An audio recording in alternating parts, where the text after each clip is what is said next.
साथियों नमस्कार। पटना बिहार से मैं अमिताभ कुमार दास, IPS 94 बैच, और आप देख रहे हैं मेरा अपना यूट्यूब चैनल दास बोले बिंदास। क्योंकि जब बुज़दिलों ने मुंह में दही जमा लिया हो तो दास का बिंदास बोलना जरूरी हो जाता है। साथियों, आज मैं बताऊंगा कि बिहार में जो शिक्षक बहाली की प्रक्रिया चल रही है उसमें कैसे झोल ही झोल है। जहां देखिए वहीं कुछ गड़बड़ी है। इस शिक्षक भर्ती प्रक्रिया की शुरुआत शिक्षक नियमावली के साथ हुई और उसमें 1,70,461 पदों की रिक्तियां निकाली गई। शुरू में नियमावली में ये कहा गया था कि डोमिसाइल नीति लागू रहेगी, यानी बिहार के अस्थायी निवासी ही इसमें अप्लाई कर सकेंगे। लेकिन एक दिन शिक्षा मंत्री को ज्ञान प्राप्त हुआ कि ऐसा करने से बहुत सारी रिक्तियां रह जाएंगी, तो फिर डोमिसाइल नीति हटा दी गई और उसके बाद यूपी, मध्य प्रदेश, राजस्थान, बाकी राज्यों के लड़के लड़कियों ने भी इसमें फॉर्म भरे। उसके बाद कन्फ्यूज़न खत्म नहीं हुआ। 11 अगस्त 2023 को सुप्रीम कोर्ट ने एक फैसला दिया। फैसला में ये कहा गया कि जो BEd डिग्री धारी हैं वे प्राथमिक शिक्षक बनने के अयोग्य हैं, यानी पहली से 5वीं कक्षा के बच्चों को पढ़ा नहीं सकते। तब तक बिहार में BEd डिग्री धारियों ने भी फॉर्म भर दिए थे। BPSC के चेयरमैन अतुल प्रसाद सर ने कहा कि हम लोग उनको परीक्षा में बैठने देंगे, लेकिन उनके रिजल्ट पर उनका कोई हक नहीं होगा। इस पर सोशल मीडिया में काफ़ी मजाक भी चला। लोगों ने कहा कि आप बारात लेकर आ सकते हैं लेकिन दुल्हन नहीं ले जा सकते हैं। जो भी हो, 24, 25 और 26 अगस्त को लिखित परीक्षा हुई।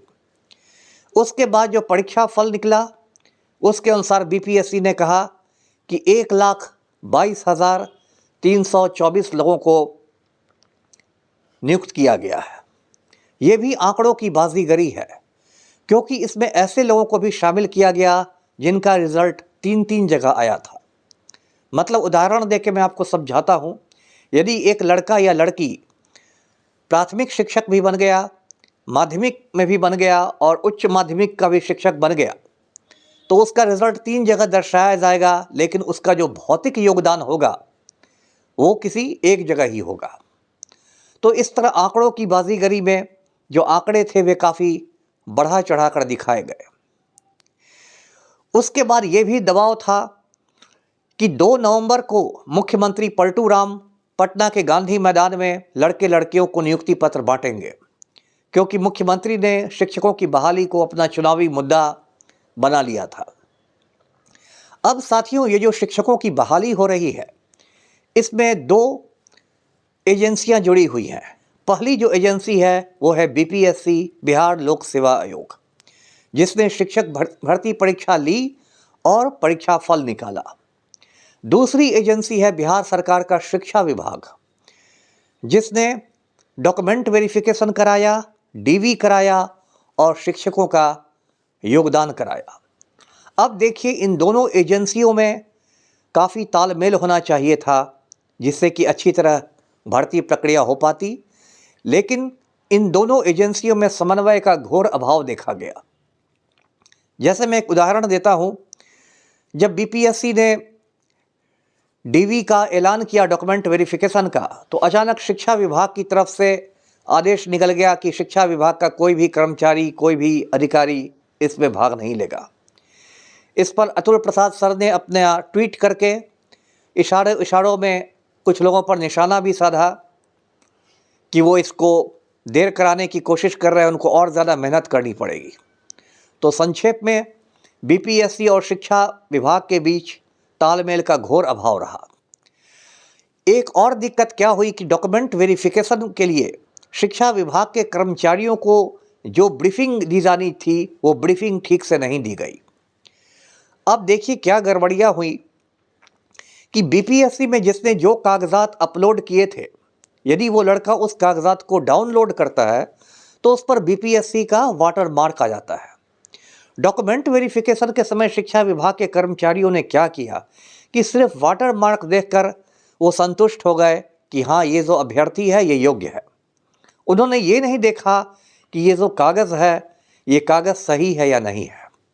उदाहरण के तौर पर यदि किसी लड़के ने बीएड के सर्टिफिकेट की जगह अपने मैट्रिक का सर्टिफिकेट अपलोड कर दिया हो तो डाउनलोड करने पर उस पर भी बीपीएससी का वाटरमार्क आ जाएगा, लेकिन वो सही सर्टिफिकेट तो नहीं था ना। तो इस तरह की गड़बड़ियाँ हुई। कंप्यूटर शिक्षकों की भर्ती में भी इस तरह की बहुत गड़बड़ियाँ हुई। अभी 1-2 रोज़ पहले ही बिहार के जो योग्य अभ्यर्थी शिक्षक संघ का एक शिष्टमंडल मुझसे मिलने आया था। मुझसे वो बहुत सारे कागज़ पत्र दिखा रहे थे। कल यानी 3 जनवरी से उनका आंदोलन शुरू होने वाला है, गर्दनी बाग से धरना प्रदर्शन। तो मैंने वो कागज़ देखे तो मुझे बहुत निराशा हुई कि इतनी ज़्यादा गड़बड़ियाँ कैसे हुई। और मैंने उनसे कहा कि आप कानूनी जंग लड़ने की भी तैयारियां कीजिए, आप वकीलों से भी संपर्क कीजिए। एक और मुद्दा है कि NISO की जो परीक्षा होती है, 18 महीने का जो DLED होता है, उसकी मान्यता बीच में सुप्रीम कोर्ट ने रद्द कर दी। लेकिन TRE-1 का जो शुरुआती रिजल्ट निकला था उसमें ऐसे लोग भी चुने गए, लेकिन बाद में जो रिजल्ट निकला पूरक परीक्षा फल, उसमें ऐसे लोगों को रोक दिया गया। अब देखिए, एक और बात हो रही है, गड़बड़ी हो रही है कि अतुल प्रसाद सर का कहना है, जो मैंने उनका प्रेस कॉन्फ्रेंस में सुना था, कि हमारे यहाँ वेटिंग लिस्ट का प्रावधान नहीं है, प्रतीक्षा सूची का कोई प्रावधान नहीं है। साथियों, मैं अपने इस चैनल के माध्यम से ये कहना चाहता हूँ कि प्रावधान करना या नहीं करना सरकार का काम है, अभ्यर्थी का काम नहीं है। यदि सरकार चाहे तो एक दिन में 24 घंटे में प्रावधान हो सकता है। उसके लिए सिर्फ बीपीएससी को संचिका में यानी अपनी फाइल में शिक्षा विभाग के पास प्रस्ताव भेजना पड़ेगा और फिर आगे बढ़ेगा। कैबिनेट के अनुमोदन के बाद अधिसूचना निकल जाएगी, आदेश निकल जाएगा और प्रतीक्षा सूची का, वेटिंग लिस्ट का भी प्रावधान हो जाएगा। तो साथियों, ये जो शिक्षक बहाली हो रही है इसमें बहुत सारी अनियमितताएं आई हैं। मैं ये नहीं कहता कि बीपीएससी या शिक्षा विभाग ने वो अनियमितताएं जानबूझकर की हैं, जानबूझकर कोई घोटाला किया, ये मैं नहीं कह रहा। लेकिन लापरवाही की वजह से, हड़बड़ी की वजह से या संवेदनहीनता की वजह से वे गड़बड़ियाँ हुई है। अभी बीपीएससी के पास आप देखेंगे तो बेली रोड पर छावनी जैसा बना दिया गया है। इतने सारे पुलिस वाले हैं और कहा जा रहा है कि 100 मीटर के अंदर किसी को नहीं आने दिया जाएगा। बहुत सारे लड़के लड़कियों को आगामी परीक्षा से डिबार कर दिया गया है, वो परीक्षा दे नहीं सकते जिन लोगों ने बीपीएससी में शिकायतें की थी। तो ये एक तरह की दमनात्मक कार्रवाई आप कह सकते हैं। साथियों, कल से यानी 3 जनवरी से जो गर्दनी बाग में आंदोलन शुरू हो रहा है, उस आंदोलन को मैं पूरा समर्थन दे रहा हूँ। बस 1-2 मेरी गुजारिश है आंदोलनकारियों से। एक तो ये आंदोलन बिल्कुल शांतिपूर्ण रहना चाहिए, अहिंसात्मक रहना चाहिए, क्योंकि जनतंत्र में हिंसा के लिए कोई जगह नहीं है। ऐसे आंदोलन करें कि आम लोगों को कोई दिक्कत नहीं हो। और दूसरी बात कि जो भी करें वो कानून के दायरे में रह के करें, कानून से बाहर जाकर कुछ नहीं करें। और आंदोलन तो करें ही, साथ ही साथ कानूनी जंग की भी तैयारी करें। तो साथियों, इस मुद्दे पर मैं बिल्कुल आपके साथ हूँ। आपको कैसा लगा ये बात कमेंट सेक्शन में डालेंगे और मेरा चैनल सब्सक्राइब करेंगे। दास बोले बिंदास। तब तक के लिए मैं आज्ञा लेता हूँ। धन्यवाद। जय हिंद।